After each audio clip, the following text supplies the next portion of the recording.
Hashira Training Arc has begun, but if you don't want to wait for a new episode every week, this video is exactly what you need. We'll be quickly going through what will happen in Demon Slayer Season 4, and what you can expect from Tanjiro and the Hashiras going forward. Many spoilers are ahead, so be advised if you'd like to reconsider.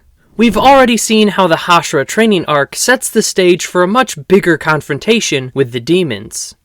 Nezuko has developed a resistance to sunlight.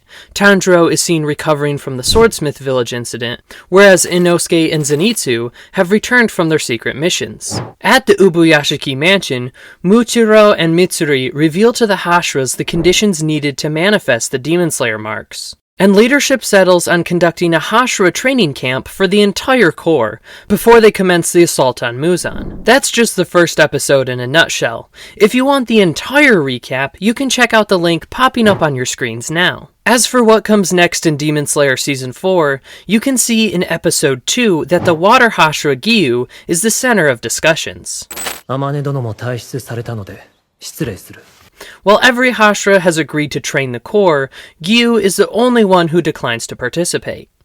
But without him, the training wouldn't be complete. So Lord Kaguya Ubuyashiki sends Tanjiro a letter asking for his help in the matter. Knowing Tanjiro, he'll go to any lengths to get what he wants, and that's exactly what he does. He stalks Giyu for 4 days straight, outside the bathroom, in the mansion, and everywhere imaginable.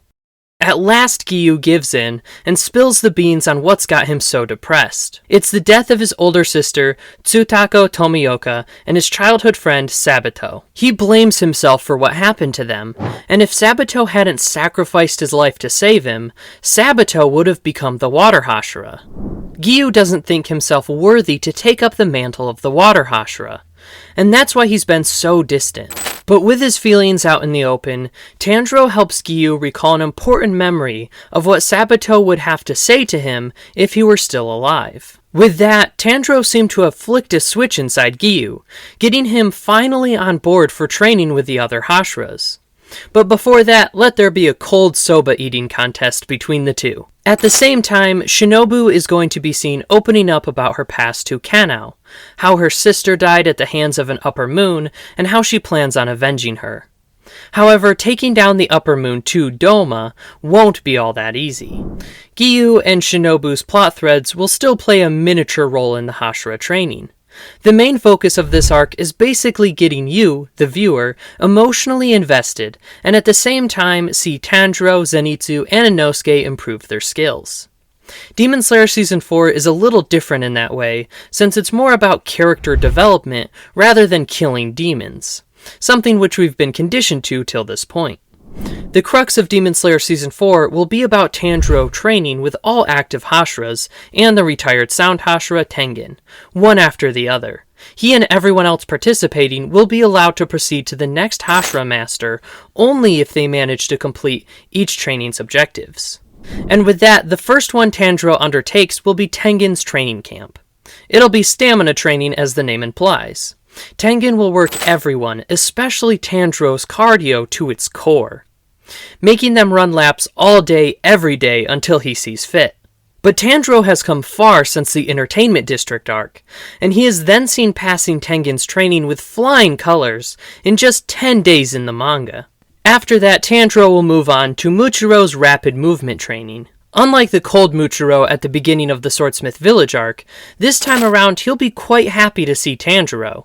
Tanjiro will then participate in the rapid movement training for 5 days with Muchiro, after which he will then be allowed to proceed to the next Hashira, Mitsuri. In comparison to Tengen and Muchiro, Mitsuri's flexibility training will be a little weird, in the sense that she basically makes every Corps member, including Tanjiro, dance and jump around to dodge her attacks. It's more of a dance contest taking place than anything. That said, Tanjiro won't have any difficulty passing Mitsuri's training, and shortly after, he'll head to Obanai's mansion. Unlike Muchiro, Mitsuri, and the other Hashiras whom Tanjiro had already spent a lot of time with, Obanai, Senemi, and Gyomi won't welcome Tanjiro with open arms. They'll be quite cold, and the first taste of this fact is when Tanjiro goes to train with Obanai. Obanai gives Tanjiro the cold shoulder from the get-go, and talks about how he wants results and nothing else. In his sword skills training, Obanai orders Tanjiro to land a single blow on him to pass, something which is clearly easier said than done, considering how fast and powerfully the Serpent Hashira moves. It takes a whopping 4 days straight of trying for Tanjiro to before he is allowed to train under Sanemi. And if you thought Obanai was bad, Sanemi straight up wants to kill everyone in his camp. The first time Tanjiro sees them is when Zenitsu is trying to run away from the horrors in Sanemi's infinite slashing training. Later, when Tanjiro interrupts a conversation between Sanemi and his brother Genya Shinizugawa, an all-out brawl begins between Sanemi, Zenitsu, Tanjiro, and Genya. We'll see Sanemi trying to gouge out Genya's eyes, but Tanjiro and Zenitsu will step into the picture to protect Genya. At the end of it all, Sanemi leaves Zenitsu with a broken nose, Tanjiro with a cut ear, and the bond between him and Genya severed. The training is ultimately suspended by the Demon Slayer Corps, and Tanjiro and Zenitsu are then allowed to join Inosuke and train with Gyomei in the mountains, who, for an unknown reason, seems to have a distrust towards children. The Stone Hashira Gyomei will prove to be a little brutal to get along with as well, especially his muscle amplification training, which requires the Demon Slayers to stand beneath a waterfall and withstand the pressure, carry 3 giant logs, and finally move a giant boulder 358 feet. Inosuke, Zenitsu, and Tanjiro are stuck here for days, and only when Genya teaches them the repetitive action techniques some days later will they be able to move the giant boulder. During this time, likely in the second last episode of Demon Slayer 4, Gyomei's backstory will be revealed too, about how he had a temple where he raised 9 orphans, and how 8 were killed by a demon. He was able to protect one of the children by killing the demon, but somehow the last child's interpretation led to him being imprisoned and blamed for killing all the children.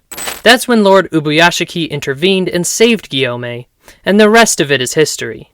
That's also revealed to be the reason Gyomei dislikes children, but after seeing how Tanjiro and the others behave, he ends up changing his point of view. As the Hashira training is coming to an end, elsewhere the Upper Moon 4 Nakame will be seen tracking down the Demon Slayers and telling Muzan she has already found the location of over 50% of the entire Corps, yet Nezuko is still unlocated. As Tanjiro reaches Gyu's whereabouts for the final Hashira training, he's flustered when he sees Gyu fighting Sanemi. All 3 of them have a squabble, and Sanemi then wanders off alone. That's when he notices a weird eyeball with the words Upper 4 spying on him. This indicates Muzan has finally found the Corps' location, and just a few moments later we'll see Muzan Kibutsuji outside the Ubuyashiki mansion where he then confronts Kaguya. In the manga, this is where the Hashira Training Arc officially ends. The arc in total spans only 9 chapters, so it's very difficult to imagine it extending beyond 6 or 7 episodes in Demon Slayer Season 4. That's unless it bleeds into the beginning of the Infinity Castle arc, which is widely considered as the best and most action-packed arc from the manga. Every Hashira participates in the assault on Muzan Kibutsuji and the Upper Moons, and there are about a dozen different fights taking place at the same time. Ufotable hasn't confirmed the episode count for Demon Slayer Season 4, so we can't be sure right now how much of the manga it will cover exactly. Having said that, let's keep our fingers crossed that Ufotable doesn't end up ruining the anime by announcing a pair of movies to wrap up the final 2 arcs. Seriously, nobody wants to wait another 5 years for the final act to complete in 2 movies, as it happened with that one anime that dragged on for an entire decade. That's all for this video. If you enjoyed it, be sure to subscribe or leave a thumbs up. Otherwise, just comment down below if there's anything about Demon Slayer you want to see next, like a breakdown of the next arc in the manga, or maybe a tier list of who's the strongest Hashira.